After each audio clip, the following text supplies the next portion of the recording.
Pablo Escobar was just a fall guy. Let's get into this video, folks. And don't forget to subscribe. This is Juan Diesel, and this is Diesel World Reaction. There was only one family at that time that I knew, and that family was from Medellin. The Ochoa family was a highly respected family of ranchers with a great deal of influence in their home city of Medellin, Colombia. So they have, of course, the captain and the head, the capo, which was, as many people want to believe that Pablo Escobar was the king of cocaine and everything, they can believe that. But the man that was really the king was Ochoa. And not Favito, the poor man, it was the old man. The old man was the silent man who never did a day in jail, who really controlled Escobar.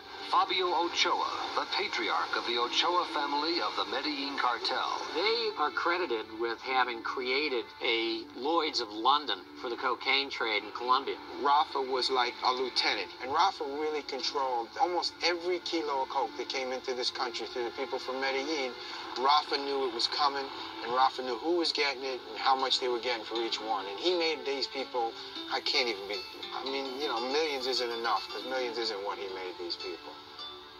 There was nobody higher than him for the Medellin cartel in this country. And he had many soldiers, just like the mafia people have soldiers that would work for him. Some of them would sell the drugs, some of them were enforcers. He had accountants, lawyers. So in your view, these fellas are not the cocaine cowboys?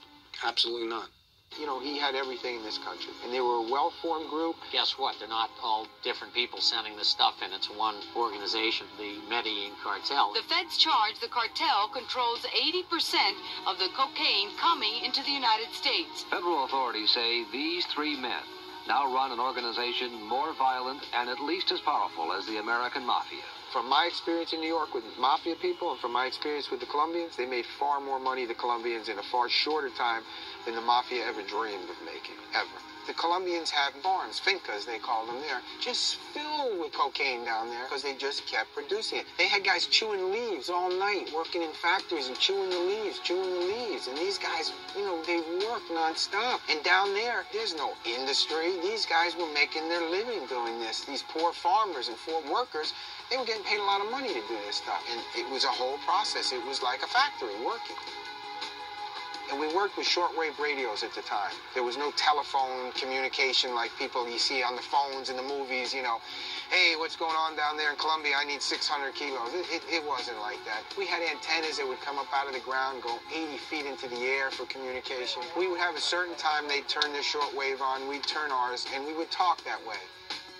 But also at this hour in Miami, on a shortwave radio band that most radios cannot pick up, the coded instructions are coming in from a transmitter in Medellin, Colombia, for members of the world's largest cocaine smuggling organization. The cattle is ready. The cattle is ready.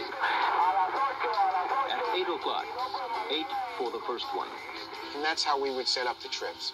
And we were contracted, actually, by the Colombians. I would make arrangements with them, and they would tell me, okay, there's 1,000 kilos, come pick it up. Over the mountains, down, fly through a valley so nobody would see you. And you never had a problem landing, you never had a problem taking off. It was all paid down there, the government worked with them, and we would send the plane down there.